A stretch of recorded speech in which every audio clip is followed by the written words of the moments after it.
हंगामी अरब इस्लामी सरबराही इजलास के मौके पर वज़ीर आज़म और अमीर कतर की मुलाकात। नायब वज़ीर आज़म इसहाक डार और फील्ड मार्शल आसिम मुनीर भी मुलाकात में मौजूद थे।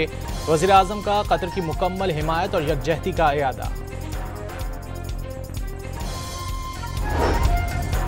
अमरीकी सदर ने इसराइल के कतर पर दोबारा हमला न करने की यकीन दहानी करा दी। कतर को फितरी इत्तेहादी करार दे दिया। डोनाल्ड ट्रंप ने यरगमालियों को इंसानी ढाल के तौर पर इस्तेमाल करने पर संगीन नतायज की धमकियां दे दी।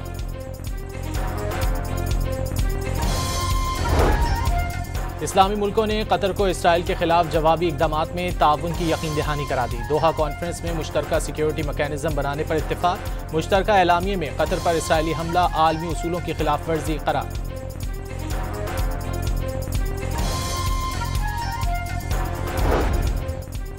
बिहाड़ी में सैलाब से मुतासरा बस्ती बुढ़नशाह में 40 फीट लंबा अजदहा निकल आया।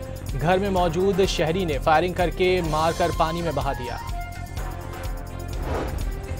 सैलाबी सूरत हाल के बायस M5 मुल्तान सखर मोटरवे बंद। जलालपुर पीरवाला के मकाम पर सैलाबी पानी से मोटरवे की 2 लेन बुरी तरह मुतासिर हो गई।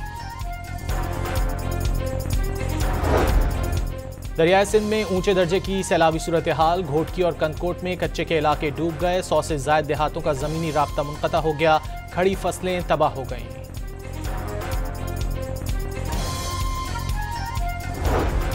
हुकूमत का पेट्रोल की कीमत 264 रुपये 61 पैसे बरकरार रखने का ऐलान। हाई स्पीड डीजल की कीमत में 2 रुपये 78 पैसे इजाफा।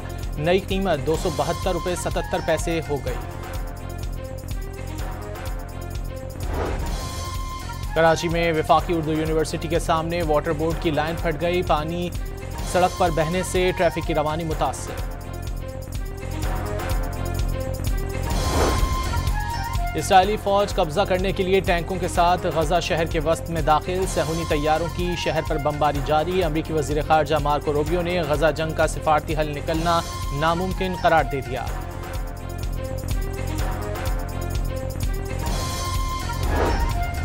और लक्समबर्ग ने फ़लस्तीन को रियासत तस्लीम करने का ऐलान कर दिया। रवां माह के आखिर में जनरल असम्बली के इजलास के दौरान बाज़ाब्ता ऐलान करेगा।